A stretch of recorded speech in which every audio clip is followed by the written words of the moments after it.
Welcome back. Today we have Mark John Stewart joining us. Mark is the managing director of the Wentworth Strategy Group, an executive advisor with Empowered Squared, a TEDx speaker, has been published in the Journal of Professional Communications. Today we're going to talk with Mark about pursuing a meaningful life, leadership, and time management. Thank you so much for coming on with us today, Mark. Yeah, thank you, Abdul, and kudos for the important work that you guys are doing. Awesome. So just for the viewers who might not know, can you give us a quick overview about the work that you do and, sort of how you help people find a meaningful life? Yeah, absolutely. So I'd say, at my heart, I'm an entrepreneur. You mentioned Wentworth Strategy Group. So my main gig, so to speak, is as the leader of a management consulting firm. We like to say we're a firm that is value centric. So we do management consulting focused on small and medium enterprises, but with a big emphasis on working with organizations that are moving in a direction where they're doing good things for themselves, but also all other stakeholders in the world. And as an entrepreneur, that actually spun off of having a marketing agency called Flyprint, which has been run for the past 15 years now. So my days are pretty busy juggling those two enterprises. And I teach part-time at McMaster University, so I teach business strategy there. And you mentioned Empowerment Squared at the beginning. So that is a charity that I'm very involved with. And it's also very entrepreneurial. It's one my colleagues and myself started from scratch 12 years ago. And so we've been doing some great work changing the world here in Canada and overseas in West Africa. So all these things might sound a little bit disparate, but at their heart, they really are entrepreneurial endeavors, really focused on shared value, focused on making a difference in the world. And you mentioned the concept of meaning, right? So I think along the way, I've connected with so many people who are on a similar path. And, we form these enterprises intentionally to pursue the advancement of meaningful lives for ourselves, but also our families and communities and for the world. Awesome. Yeah, so you're kind of talking about that common thread through everything, which is, the entrepreneurial spirit, so to speak, through all your different projects. Is that something that came naturally to you, or is it something that you kind of had to build up, work on? Yeah, it's a great question, and entrepreneurship is something that a lot of people are attracted to. Even if I talk to my colleagues who are doing very well in corporate roles, so many of them have that dream to be an entrepreneur, right? Entrepreneurship, as anybody listening to this podcast would know, it's not simple, but it is something that is very doable. And there's a lot of misconceptions or a lot of confusing information about entrepreneurship that can often make people not see it as a viable career path.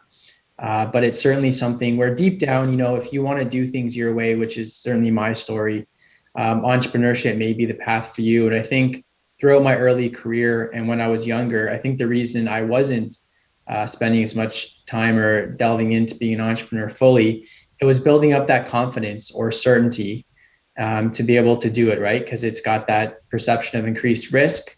So, there's ways to chip away at that and make incremental progress to get to a point where you feel certain enough to say, what, I want to be an entrepreneur and this is how I want to spend the majority of my time in life. What would you say is the biggest misconception? You said a lot of people have a kind of skewed perception of what entrepreneurship is. What would you say is the biggest one that you might encounter, every day? Yeah, absolutely. So entrepreneurship is perceived to be risky, and I actually don't see it that way. I see it in some ways as a lot less risky because I control all the variables. When you're an employee in a company, you're not the boss, and there's so many other things that can happen. So obviously, as an entrepreneur, you're dealing with a market in some form that you don't control, but you can control how you respond to it and adapt to it. So the biggest misconception that I often come across is people think that the only way to be an entrepreneur is to launch into some idea that's really expensive. And because of that, you're taking a big risk, right? It's to build a building and launch a restaurant, or it's to, start a retail enterprise, which is going to take a ton of inventory to launch. So, if you fail, then you're in big trouble, right? Because you spent so much money. So the flip side to that misconception is that there's many entrepreneurial paths, especially as you're getting started, which aren't capital intensive, and you can do them as side gigs. You can do them part-time. You can do them with very low capital investment, and that can get you started on your entrepreneurial journey. And as you walk along that journey, you're going to learn more and expand your horizons and see some successes and learn from some failures that will set you up to be an entrepreneur. So long story short, you can do it incrementally. You can build on it. You don't have to take these huge leaps, which present a huge amount of risk. Awesome. What was your kind of little first step into the world of entrepreneurship? Yeah, so it's a neat story. It actually started when I was in university, and a colleague of mine had an idea for wanting to start a clothing line. So, he got that going, and, we were sourcing out places to purchase the clothes, to get them screen printed, to get them embroidered. So now we were kind of tapped into a bit of an ecosystem to make clothes. And so I saw the opportunity from there to serve the market with that service. So we had friends that were asking us, hey, can you make the clothes for our basketball team? And because we had access to those resources, we could. So he was very much the artist and continued in terms of his brand. But I decided, why don't we take this and turn it into an offering for clients, which is Flyprint. 15 years later, we're a full service marketing agency. So we just kept expanding over the years. We've kept the name because we have so much brand equity behind it and a lot of great relationships associated with Flyprint. But it was actually just starting from that incremental idea. And I actually had this business, Flyprint, running on the side for almost a decade. It was something that I enjoyed. It was a side hustle. I was making some money. It was another part of my identity. So it was later on, as I mentioned, in my career when I built that confidence, that I said, you know what, I'm going to jump off and do it full time. So that's, a great example of something where I didn't have to take a huge risk and I moved incrementally towards entrepreneurship. Awesome. One of the things that kind of struck me is that, you kind of taking a step back, you were talking about how you teach at McMaster University, but you also kind of do a lot of the entrepreneurial things.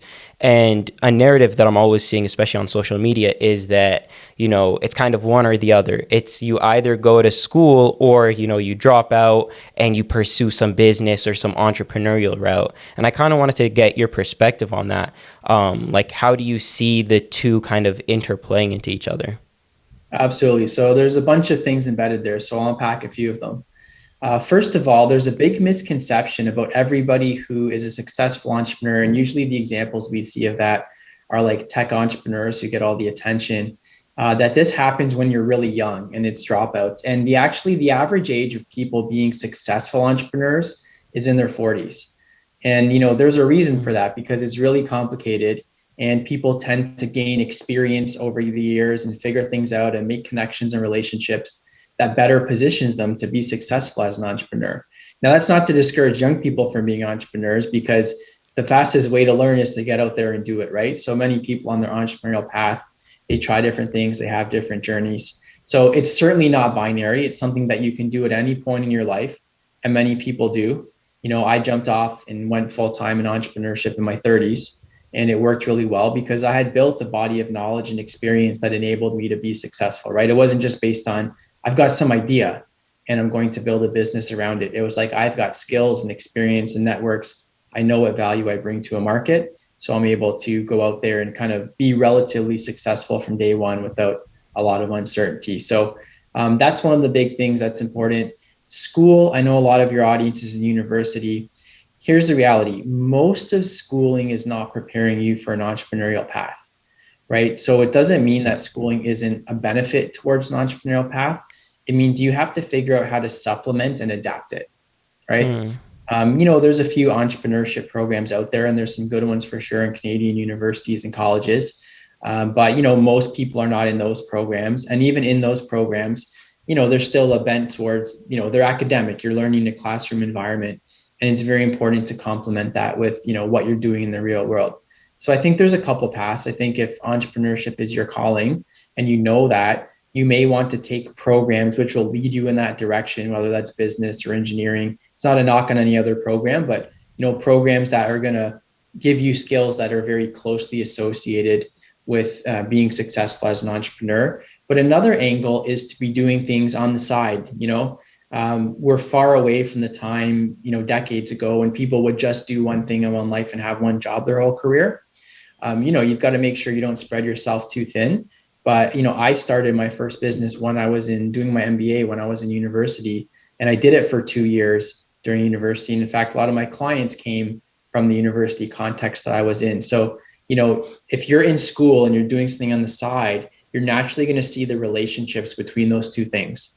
So when I was doing my MBA, I was literally out there doing marketing. And then when I'm in the classroom learning about a concept, it's like, I see how that applies, and I could go back and forth, and I could learn from both sides of that journey. Awesome. Yeah, I really like that. Trying to figure out how does the things that I'm learning apply into the real world, especially because something that I've noticed, especially in university, less so now as I'm in my later years, but especially at the first, second year, is that it seems like a lot of people go into university and they don't know why they're there, right? And they're kind of drifting. They go with the flow. They're registering for courses that they're not really interested in.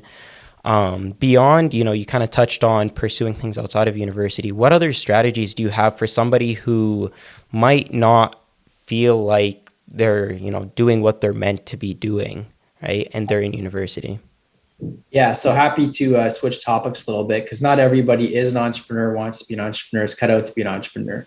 But everybody's got to figure out what they're going to do in life. And when you think about universities, it's really interesting. Universities were not initially set up as the place that everybody should aspire to go. The concept of the academy and study at university was a very specific thing for a very specific group of people who wanted to be scholars. And over the centuries, literally, it's evolved to something where now it's kind of the aspirational thing that we, send all young people to do. But the system at its root is not set up necessarily to equip young people to succeed in all arenas of life. It's really still set up as, a scholarly place where you study. So I did an undergrad in humanities and I learned a ton, but the reality is it was 40 classes in humanities and other related topics. Nowhere in that journey was I sat down and said, let's talk to you about your job and career path. So a lot of university, by definition, is not set up to lead you down that path. You really have to harness it yourself. And the important advice I want to share for everybody here is, the system is set up in a way where for 12 years or whatever of doing elementary school and high school, it was kind of like do what you're told. And then you got groomed that way and you were put into the university environment. And you're told some things like go to class and get good marks, that. But the idea of figuring out everything else out of how to be successful is often not as clear. So the reality is you quite often have to figure these things out on your own. The school is not necessarily going to tell you. It's not to put a knock on the schools. I'm just saying they're structured a certain way, and you're thrust into this environment of having to decide what to do with yourself. So the reality is, you're 16, 17, 18, you're graduating from high school, you don't know a lot about the world, and you have to pick a university program that's then supposed to catapult you for the rest of your life. Well, you're not that informed to make that decision, but you got to take your next step. So my advice to young people is, look, what you know at the time, do your research, figure out what you can, take the next step in your journey, and absolutely don't worry if your journey has to change directions along the way. Whether that's changing your undergrad program, whether that's doing a different master's degree, whether that's graduating and just getting out to the workforce and working in a different arena than your undergrad, it's all okay. Like literally nobody knows all these things until they learn them. So you're not unique if you're in an environment where you're not sure if you're in the right place. So what should you do? What's super important is, again, to realize that instruction of going to class, study hard, and pass is not enough for you to succeed, right? You have to explore student clubs, making relationships, hearing what other people are doing. So important. Informational interviews, I won't go too deep into them. You can look them up, but like meeting with professionals, visiting their workplaces, hopping on a Zoom with them, grabbing a coffee or a virtual coffee and learning about what the working world is like. This can have huge influences on who you are as a person, and people love to talk to students. So that's something you could do. Mentors and role models are so important. So just learning from people they don't have to be, CEOs of companies. They can be your colleagues who are 5 or 10 years ahead of you, and they're closer to your journey and they have that advice to give you. And as well, last thing I'll mention is like your friend group, who you hang out with. This is so important in any perspective in your life. Whoever you hang out with, by definition, there's a gravity to that. They pull you in their direction. If your friend says, I'm going here, and you go there with them, if it's just to, go out for the night, you've literally been pulled in their direction. You're doing what they're doing. And so if you associate yourself with people who are ambitious, who are aspirational, and also who have, good values and are looking to lead meaningful lives, well, you're going to be pulled in that direction too.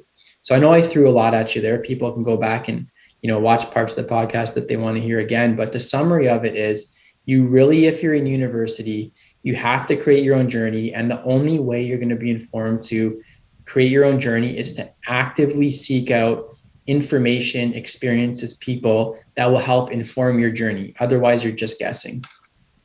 Awesome. Yeah, that was a lot, but that was amazing. That was really great. And I definitely agree, particularly, on the friend point. I've definitely seen that, influence my own life and also the lives of just my peers, and seeing how much of a difference it can make. And, sometimes it's a night and day difference, which is great.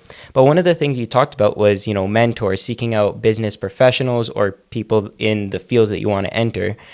What kind of strategies, like how does a person reach out to these people? It might seem very intimidating to just shoot them an email and say, hey, like what do you say? Sure.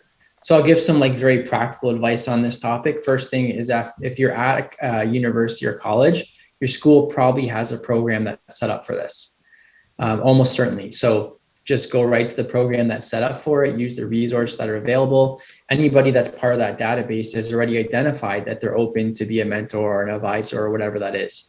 So, right off the bat, almost nobody who's in school won't have that option. Going around that path, or if you're not in school or if you don't have a recourse like that, my very simple advice is to set up a profile on LinkedIn, fill it out in detail, put a nice picture of yourself, present yourself professionally. Don't worry about the fact that your profile on LinkedIn isn't all impressive and you don't have these accolades on it. People will be impressed by the fact that you just have professionally presented yourself. And at 20 years old, we don't expect you to have a deep resume or all this experience, right? I mean, you're 20 years old. This is where you're at in life.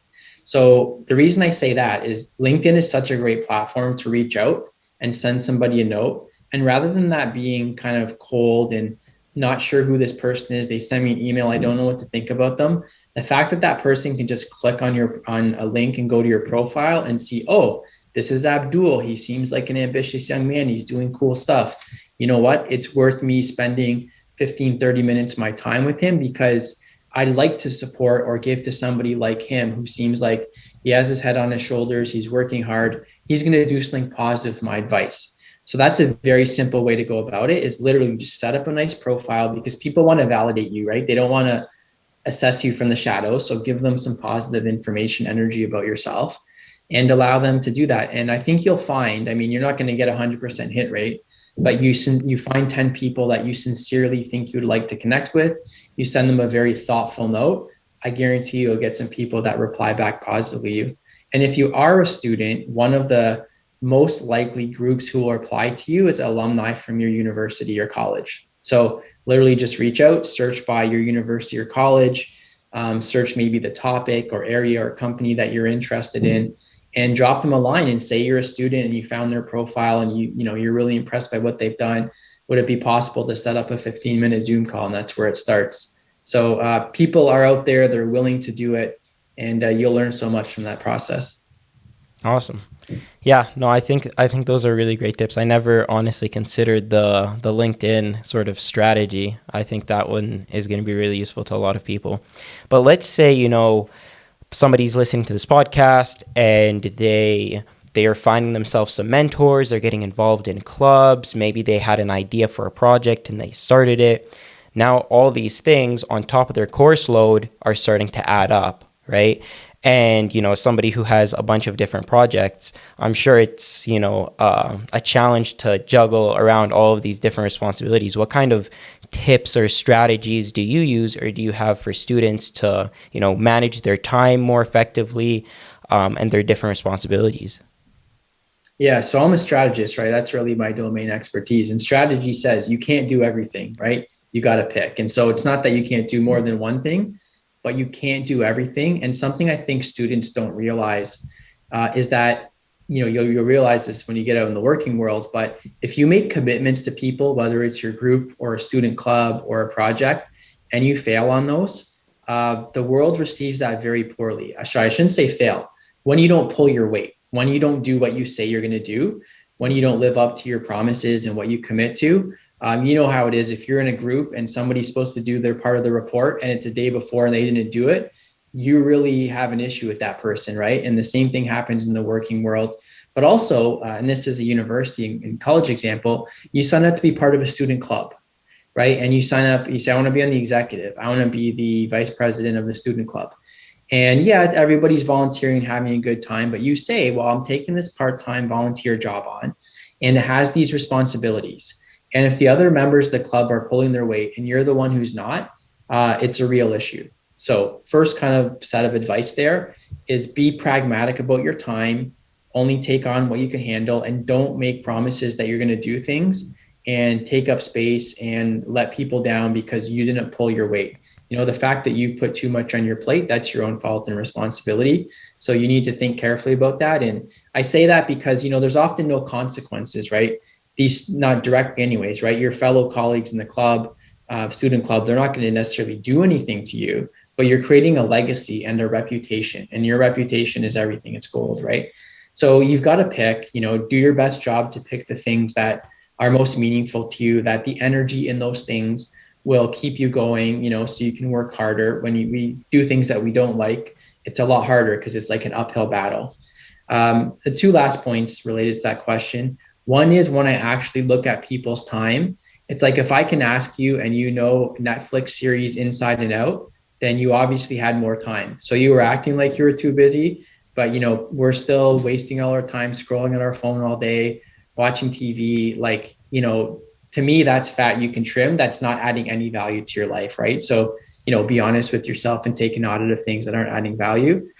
And the last one is your courses in school. And this only applies to some people, but I would say, there's a Pareto optimal return. You can spend unlimited time on your coursework and you can get from a 95 to a 99. But at some point you have to say, like, how much more of that is worth it? And I'm kind of speaking to the keeners, because the reality is getting scholarships is great. But after that point, once you're ready in university, when you get out to the working world, you will never get asked what your marks were. Your marks really won't matter, right? So obviously you've got to do a good job and pass. You want to get on a roll and that type of stuff. But at some point you have to decide, should I spend all my effort and time just optimizing towards getting the highest marks in classes? I've got 24 hours in a day and maybe 4 years at university and so much energy. You have to decide how you split it. So I would say specifically for those of you who are like, all you're optimizing towards is all your time on your classes, and you're just trying to get those couple extra percentage points, question whether or not that time could also be used differently or reallocated to things that are going to set up your personal and professional success after school, because no one is going to count your marks after school. And what about, let's say for people when they're trying to kind of figure out how to optimize their life, there's obviously, if a person puts 100% of their effort into kind of projects or work or commitments, then they'll become burnt out, right? So there's a balance also between, spending time on your health, going to work out, spending time with family and friends. Have you found that there is kind of rule of thumb, like you should spend equal amounts of time on your health as your work, or is it like a 2-to-1 ratio, or is it just different for everybody? Yeah, good question. Rule of thumb off the top of my head that I'm aware of or work by, I would say no.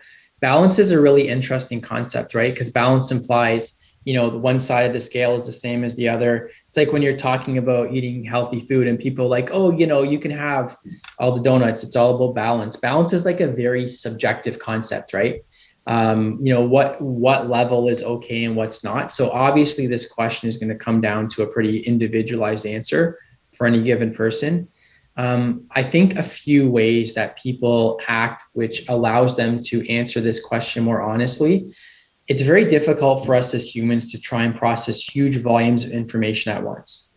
So people often don't add the structure to their lives to allow them to be able to track answers to these questions, right?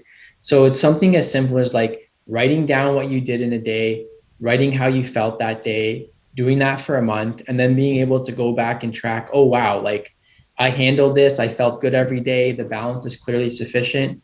Or you know what, on these days, I didn't feel good. And what was happening and why was that the case? So this is like a simple tool. It's almost just like making a checklist or writing something down.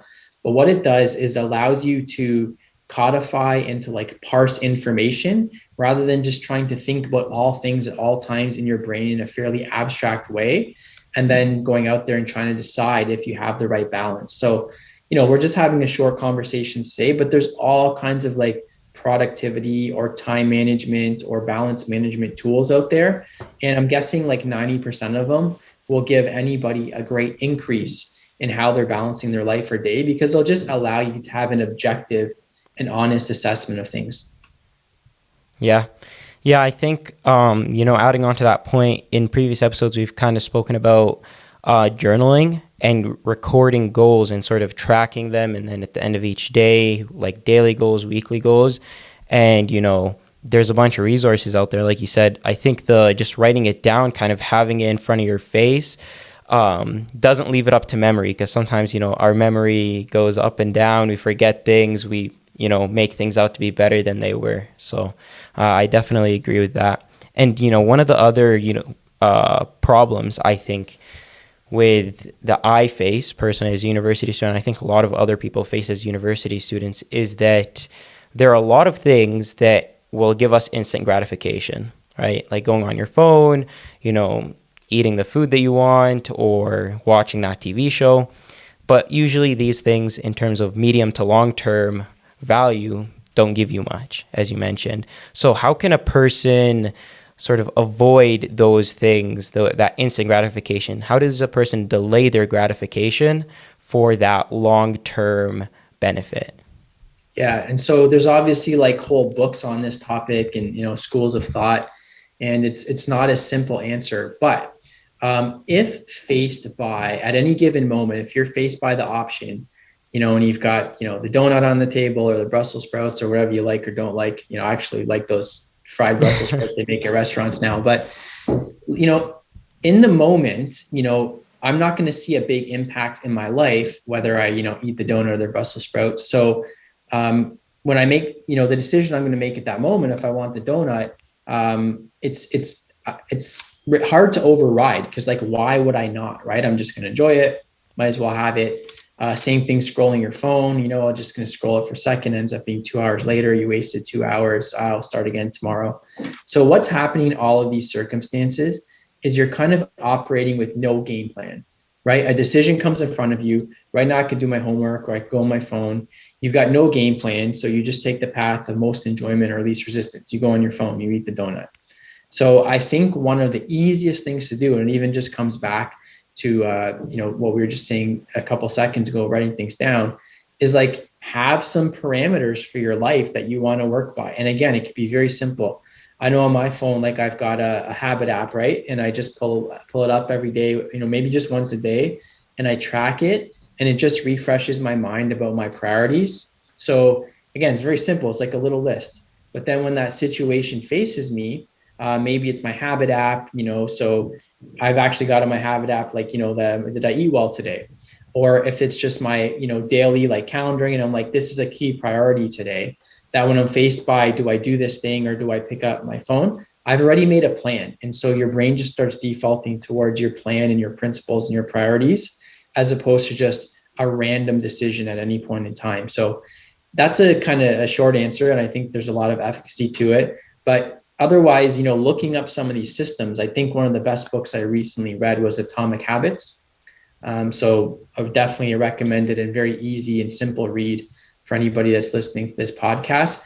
But even immersing your mind, even reading that book for an hour or 2 or 3 or however long it takes you to get through it, anytime you spend in an environment, it moves you in that direction. It's like literally just reading some of these books, listening to some of these podcasts, hanging around ambitious people who you see them being successful because they're working hard. It's going to like pull your mind in that direction.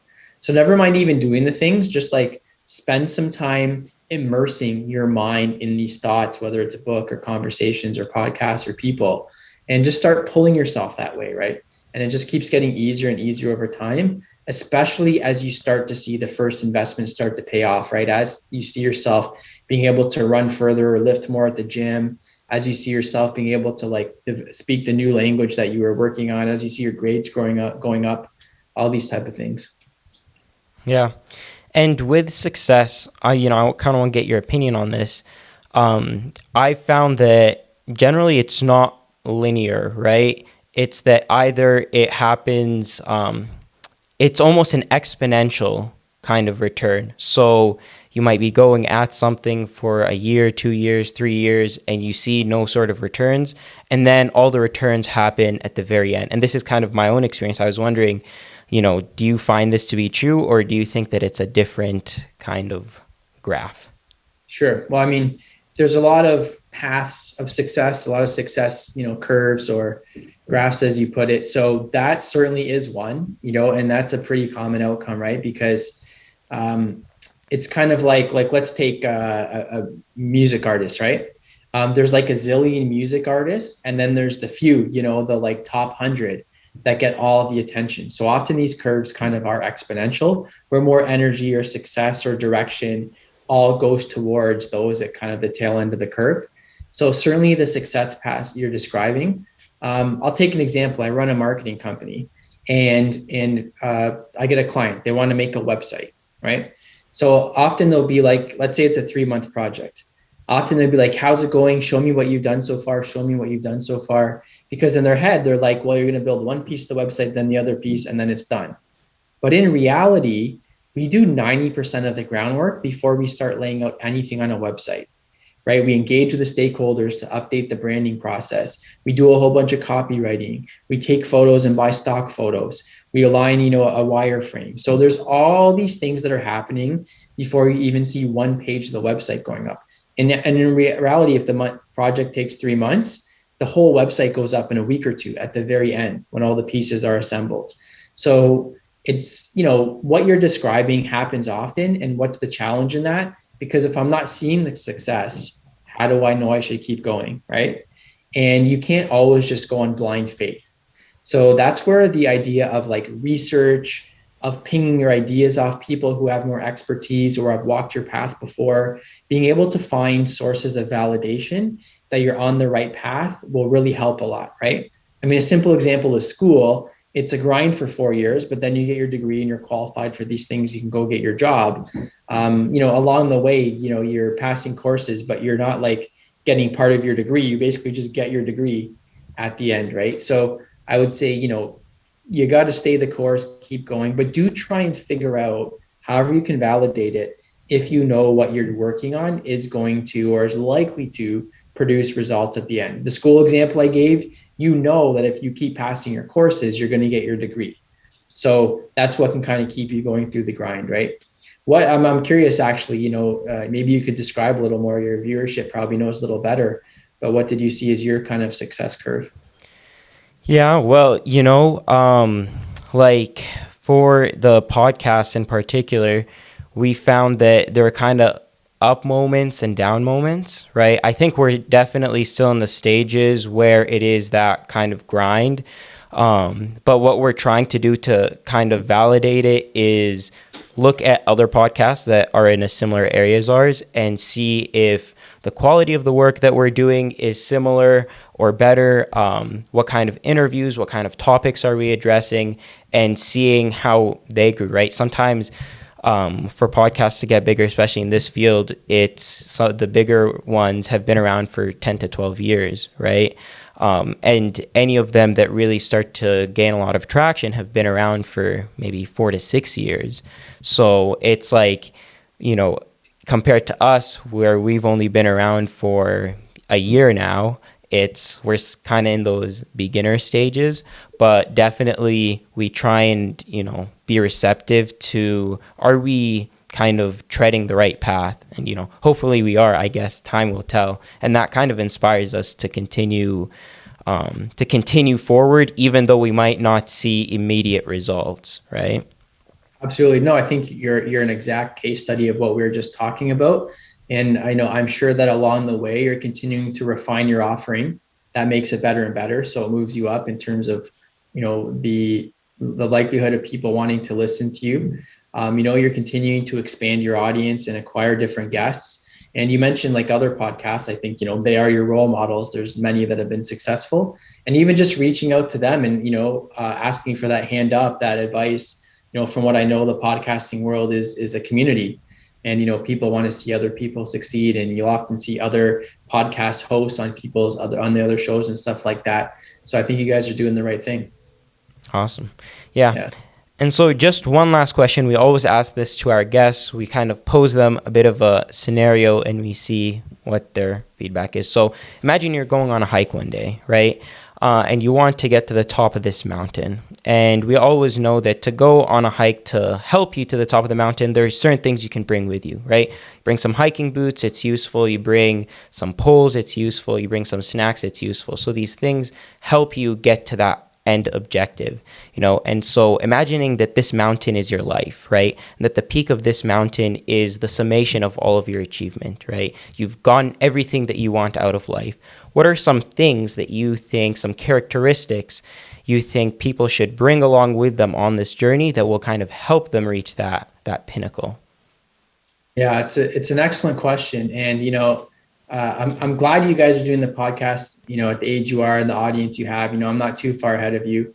I'm 37, so I've had, a little bit down the path and had the opportunity to reflect back, on some of my life journey. And, let's say starting from 20 years ago when I was, becoming adult and what I'd done. Some of my reflections are that, I definitely realized that any investments you make in yourself or your success, your productivity early, they compound like crazy, so I look back and I'm like, wow, like if I had worked a little harder early on and made those investments or started those opportunities, you in the blink of an eye, it's 20 years later. And I would have been reaping the rewards or doubling down or building on the productivity of those things for 20 years, so one of the pieces of advice around on that journey definitely is don't wait, get going, try things out, be ambitious, especially when you're young. Because everything that comes out of that ambitious activity and path will pay dividends through your whole life. And, that compounding effect is definitely there. In terms of assets, a couple things. Your reputation is everything, so at a very, minimum, whether your reputation is prolific and a lot of people, make sure you've got a reputation as the person who comes through, as the person who does what they're going to say, as the person who can be relied upon, that's worth its weight in gold. Because the second I can't be sure about that with you or know if I'm going to partner with you, how's that going to turn out, then the likelihood of people wanting to join you along that journey just fades off so aggressively and so quickly. So your reputation and your word are so paramount. And I would say one unique opportunity and that young professionals can really think about is, at the base, you're a person of your word, you're a person of character, a person of integrity. Without that, you've got nothing. But then on top of that, letting the world know who you are and what you do has so much opportunity to bring about dividends, because it allows other people who are looking to see the journey you're going on up that mountain and decide if they want to join with you. To take a parallel, look at social media. For every post that goes up, maybe 1/10 of those people bother to like or comment, and maybe another 10th are the people who, just scroll by. In life, most people are just scrolling and looking, and they're not putting themselves out there, and people don't know what their deal is. And part of that is like we live lives in our own heads, so we often don't realize how or if the world is looking at us. So one big thing that I do encourage young people to do on their journey is put yourself out there in a positive way, obviously. Talk about what you're doing, showcase yourself. You will just continue to attract people who resonate with that energy. And that's certainly been my case. I'm surrounded by great fellow entrepreneurs. I'm surrounded by philanthropists. I'm surrounded by people who want to change the world. And that's because I put it out there. And when other people saw that, they said, you know what, this is the type of person that I want to connect with. I mean, a great example is our podcast today, right? You found me through my TED Talk. That TED Talk was intentional. I wanted to put a TED Talk out there on the themes that I'm passionate about, because I want people to come to me and to kind of link up on that journey. So to sum up the answer to your question there, one is definitely, your reputation is huge. Having people know about you is a great asset. And at the base of it all, make sure throughout this whole journey, you're a person of character and integrity, and you carry that with you, because that's the number one thing that will allow people to know that you're somebody they can count on along their journey as well. Awesome. Thank you so much. I think that there's a lot of value that you gave, a lot of actionable advice that you gave, in today's podcast. And I think that a lot of people will benefit a lot from the advice that you gave today. So thank you so much for coming on. Happy to participate. And yeah, you guys keep up the great work. I love your name, Blurred Lines, because really when you're on that early part of your journey, trying to figure everything out and things aren't concrete, there is a lot of blurriness. So I think the work you're doing is helping bring some clarity to the process for your listeners. So keep up the excellent work. Perfect. Thank you. Thank you guys so much for tuning into today's podcast. If you enjoyed the podcast, think of one friend who could benefit from the information that we shared. Be sure to share this podcast with them. You can catch the full video podcast on YouTube. The full audio podcast is out on all platforms. And be sure to join us next week for another episode. Thank you.